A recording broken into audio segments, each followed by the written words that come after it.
When Donkey Kong hit arcades in 1981, the world was introduced to Mario, Donkey Kong, and of course, Pauline. But in the years that followed, Pauline fell into relative obscurity, overshadowed by newer characters like Princess Peach, Daisy, and Rosalina.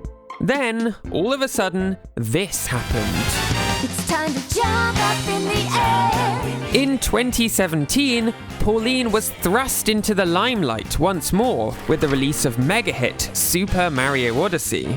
But why did the game's dev team decide to bring Pauline back? And how did they modernize her for a new era? Let's talk about the revival of Pauline, the first Mario damsel in distress. Part 1. The original Pauline. Before we get to Pauline's revival in 2017, let's wind back the clock all the way to the character's creation in the 1980s. Because it turns out, Pauline was never part of the original plan. The story behind the original Donkey Kong is, at this point, legendary.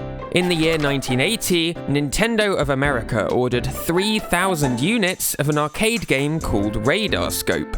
Unfortunately, this game turned out to be a dud with American audiences, which meant Nintendo's American division was left with thousands of unsold cabinets sitting in a warehouse. The only way to get out of this mess was to design a new game to run on that same hardware. The task fell to a newbie at the company, Shigeru Miyamoto.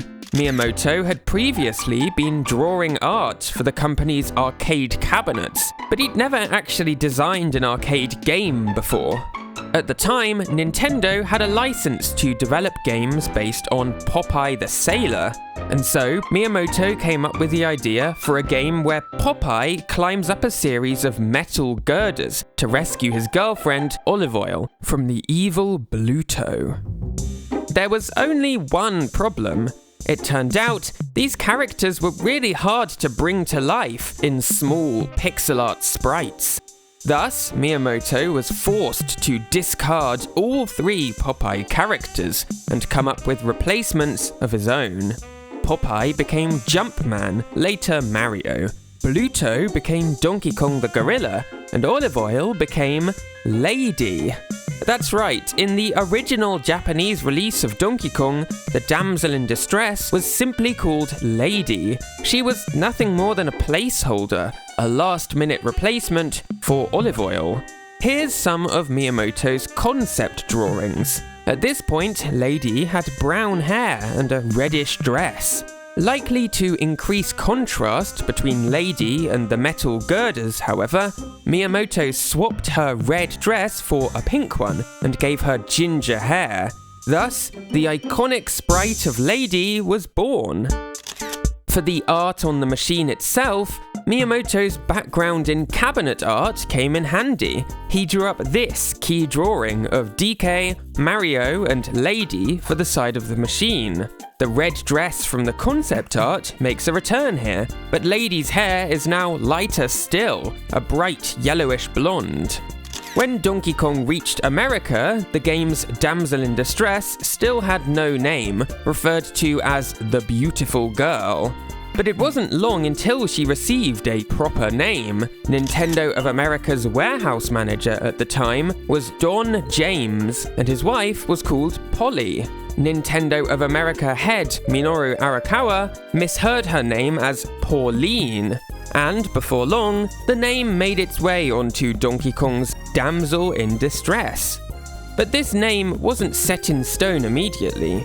In Japan, she continued going by the moniker of Lady, and in the US, there was a lot of name confusion. In this 1982 legal document, she's named the Beautiful Girl. In a colouring book from the same year, she's called Pauline, but this magazine ad from the following year calls her Lovely Louise. It's all very messy. But whatever you want to call her, Pauline shot to stardom with the huge success of Donkey Kong. The character popped up in a number of Nintendo games: Pinball, Versus Ladies Golf, and Family Basic. Yes, these appearances were somewhat scattered, but Pauline maintained a continued presence across Nintendo's games. But then, Peach came along, and everything changed. Part 2. Pauline Overshadowed. In 1985, Nintendo released the game Super Mario Bros. This was the latest project of Shigeru Miyamoto, and it brought back Mario and Luigi. The game also featured a kidnapped damsel in distress, but this time it wasn't Pauline. Introducing Princess Peach, localized in the US as Princess Toadstool. Peach might have filled the same basic role as Pauline, but she had a wholly different personality. Peach was a regal, demure princess and wore a light pink dress and a crown. A complete contrast then to Pauline, clad in a bright red dress and living in the big city. On the origin of Peach's name, Miyamoto said, "When you think of a princess, you think of a woman. When you think of a woman, you think of pink. Peaches are pink-ish, and thus Princess Peach was born." But when Super Mario Bros. Became a smash hit, all of a sudden Pauline was cast by the wayside, not appearing in a single game for over a decade. Peach, on the other hand, starred in game after game after game. All of that changed, however, with 1994's Donkey Kong for the Game Boy. DK94 may share its name with the original arcade game, but in fact, this is a complex, in-depth puzzler. The original plan was to have DK94 ready for Donkey Kong's 10-year anniversary. However, in the end, it took a little longer, coming out on the game's 13th anniversary instead. Oops. So, as part of this big Donkey Kong celebration, the game's developers decided to bring back the original damsel in distress, Pauline. Up to this point, she'd still been known as Lady in Japan, but with DK94, the name Pauline went global. For this new, modern Donkey Kong game, Nintendo's staff updated Pauline's backstory somewhat. Rather than a random woman, Pauline was now Mario's ex-girlfriend. Miyamoto joked, "The Mushroom Kingdom looks to be on the outskirts of Donkey Kong's homeland. I guess Mario met Peach there, and his eye started to wander." Now, for this reintroduction of Pauline, the team wanted to give her character design a complete refresh. The game's artists worked together with Yoichi Kotobe, a legend of the anime industry, to update the character's look.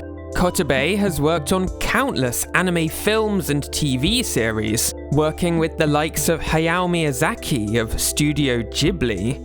In the 80s, he was hired at Nintendo to polish up the company's character designs. By 1994, Kotobe had turned his attention to Mario, Bowser, Peach, and now it was Pauline's turn.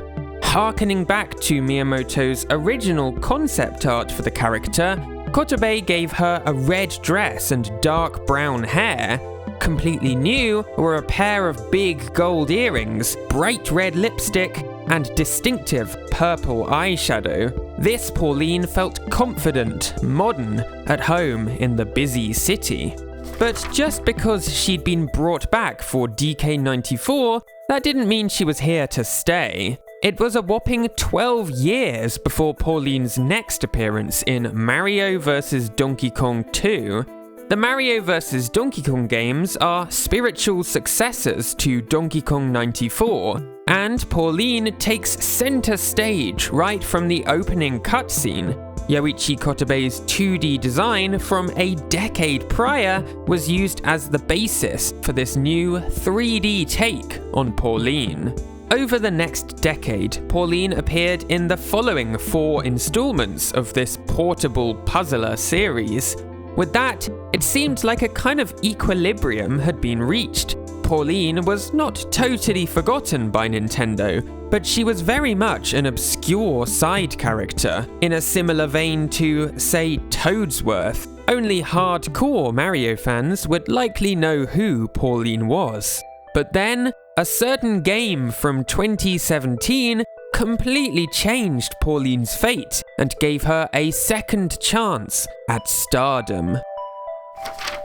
Part 3. Jump Up, Superstar. After the release of Super Mario 3D World for the Wii U, the 3D Mario team in Tokyo began brainstorming ideas for their next big Mario title. 3D World and 3D Land had been criticized somewhat for feeling samey and unsurprising. And so, producer Yoshiaki Koizumi told his team, "The Mario of today needs to surprise players in order to leave an impression."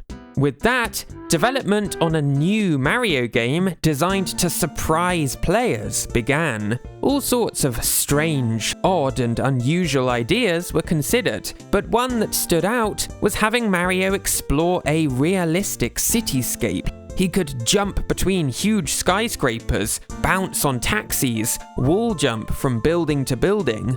Koizumi said, "The city was one of many experiments when we were first making the game, and it was very interesting, especially with how strange it looks to have Mario exploring the city environment. In particular, the contrast between Mario, who's small and cartoonish, and the realistic human office workers was something that the team knew would grab people's attention. It was surprising, which was just what this new Mario game needed. And this cityscape gave the team a new idea. While creating the Metropolis-themed New Donk City, we realized, hang on, Nintendo made a game set in a city long ago, and Mario appeared in it too. Pauline's name came to us like a game of word association. In other words, thinking back to that original Donkey Kong reminded the Odyssey team of Mario's original leading lady, Pauline. Bringing back Pauline, a character who'd long been relegated to side games and spin-offs, could be yet another way to surprise players. The developers believed that Pauline was a character who resonated with players, but they weren't sure at first exactly what role she'd fill. We initially planned for Pauline to be the princess of New Donk City. However, a city-themed world wouldn't have a princess, we thought, and so she became the mayor instead. And thus, the iconic Mayor Pauline was born. Now, quite separate from the discussions about New Donk and Pauline, another strategy that Odyssey's developers thought up in order to surprise and draw in new players was the addition of vocal songs. In other words, songs with lyrics. According to Koizumi, we were thinking of ways to appeal to non-Mario fans. A song has the power to catch your ears, even if you don't know where it's from. In the end, Odyssey's developers decided to combine these two aspects, Pauline the Mayor and vocal songs. As we were developing Pauline more as a character, we knew that she was going to be interested in jazz. It was interesting for us to have the first song in a Mario game with vocals. Just like that, it was decided that Pauline would sing the game's iconic theme song, Jump Up Superstar. That meant she needed a voice actor who could sing. Nintendo reached out to a casting company, asking for voice actors with musical talent. The person they ended up with was Kate Higgins, prolific voice actress, who's appeared in Sailor Moon, Sonic, Naruto, and Barbie. She's also been singing for years, and so she was the perfect person for the role of a modernized, singing Pauline. You can zoom all the way to the moon from this great wide wacky world. Jump with me, grab coins with me, oh yeah! Coincidentally, Pauline had actually been depicted as a singer way back in the 80s in an obscure colouring book. This is likely just a coincidence, though certainly an interesting one. So, after deciding on the direction for this new, modernized Pauline, Odyssey's designers brainstormed some looks for her. They wanted to keep the same basic design that had been used in the Mario vs. Donkey Kong games, but give her some more flair. One piece of concept art even shows Pauline in casual clothing. In the end, though, it was decided that Pauline would have two distinct looks: a business-like outfit for her mayoral duties, and a flowing evening dress for her role as jazz singer. It was in January 2017 that the world was first introduced to Super Mario Odyssey, and specifically New Donk City. In summer, Nintendo released a second trailer for the game, showing off the song Jump Up Superstar and its singer, Pauline. Pauline was a big part of the promotion for Super Mario Odyssey. Nintendo cast a live-action Pauline for the game's trailers, and Jump Up Superstar was just about everywhere in autumn 2017. All of that promo paid off. Super Mario Odyssey launched to glowing reviews and record-breaking sales. Not only that, Pauline herself was rocketed to newfound fame.